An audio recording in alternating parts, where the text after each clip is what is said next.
మళ్లీ పాల సముద్రాన్ని చిలకడం మొదలు పెట్టారు. చిలకడం మొదలు పెట్టగానే అందులోంచి ఒక తెల్లటి గుర్రం ఒకటి బయటికి వచ్చింది. దాన్ని ఉచ్చైశ్రవము అంటారు. ఈ ఉచ్చైశ్రవాన్ని చూడగానే ఇంద్రుడికి కించిత్ మమకారం పుట్టింది. గుర్రం చాలా బాగుంది అనుకున్నాడు. శ్రీమన్నారాయణుడు వెంటనే చూసి అన్నాడు, ఊరుకున్నాడు. చూశాడు కదా ఆయన చెప్పిన మాట వినాలని. ఆ ఉచ్చైశ్రవాన్ని బలి చక్రవర్తి అడిగాడు. రాక్షసులకి రాజు, నాకు కావాలని, నీకు ఇవ్వాలని నేను చూస్తున్నాను అనుకుని తీసుకోన్నాడు. అది ఈశ్వరుడు వద్దన్నాడు కాబట్టి ఇంద్రుడు అడగలేదు. ఆ తరువాత మళ్లీ చిలకడం మొదలు పెట్టారు. ఒక బ్రహ్మాండమైనటువంటి కల్పవృక్షం ఒకటి వచ్చింది పాల సముద్రంలోంచి. దానికి ఆ కల్పవృక్షానికి పువ్వులు పూసున్నాయి. ఆ పువ్వులు ఎవరు పెట్టుకుంటారో వాళ్ళకి ఐదో తనం తరగదు. దాని మించి వచ్చేటటువంటి గాలి ఎవరు పీలుస్తారో వాళ్ళ ఆరోగ్యం పాడవదు. ఎవరు కల్పవృక్షం దగ్గరికి వెళ్లి ప్రార్థనలు చేస్తారో వాళ్ళకి ఫలాల రూపంలో కోరికలు తీర్చేస్తుంది. ఇప్పుడు ఈ కల్పవృక్షాన్ని ముందు ఎవరికి ఇచ్చారో తెలుసా అండి? ఆ కల్పవృక్షాన్ని దేవేంద్రుడికి ఇచ్చారు. ఆయన తీసుకున్నారు. తరువాత పెద్ద పెద్ద కేశపాశాలు,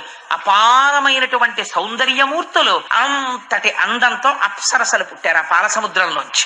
ఆ అప్సరసలు దేవకాంతలై దేవ నర్తకీమణులై ఉండిపోయారు. అలాగే సరే, వాళ్ళు అలా ఉన్నారు. ఉన్న తర్వాత పాల సముద్రాన్ని ఇంకా చిలకడం మొదలు పెట్టారు. ఇప్పుడు ఇంద్రుడి దరిద్రం తీరాలి. ఇప్పుడు మళ్ళీ పాల సముద్రాన్ని చిలికారు. లక్ష్మీదేవి యొక్క ఆవిర్భావం జరగబోతోంది.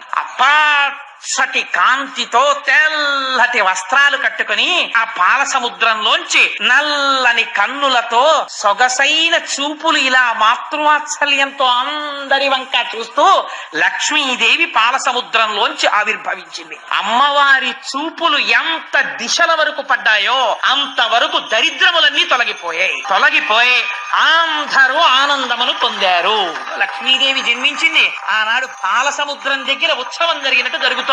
అటువంటి పరమ పవిత్రమైనటువంటి లక్ష్మీదేవి యొక్క ఆవిర్భావము జరిగింది. ఇంకా దేవేంద్రుడికి దరిద్రం ఏమిటండి? అమ్మవారి యొక్క దృష్టిలోంచి ఐశ్వర్యం కురిసేస్తోందిగా. అటువంటి చూపులు చూస్తూ అమ్మవారు మళ్ళీ పాల సముద్రము నుండి ఆ లక్ష్మీదేవి ఆవిర్భవించినది. నేను ఇక్కడ నమ్మి ఒక మాట చెప్తున్నాను. ఇవాళ ఈ ఘట్టాన్ని ఎవరు విన్నారో వాళ్ళకి కొన్ని కోట్ల జన్మలు తరమవలసిన దరిద్రం నశించిపోయింది. ఇది పరమ యథార్థం.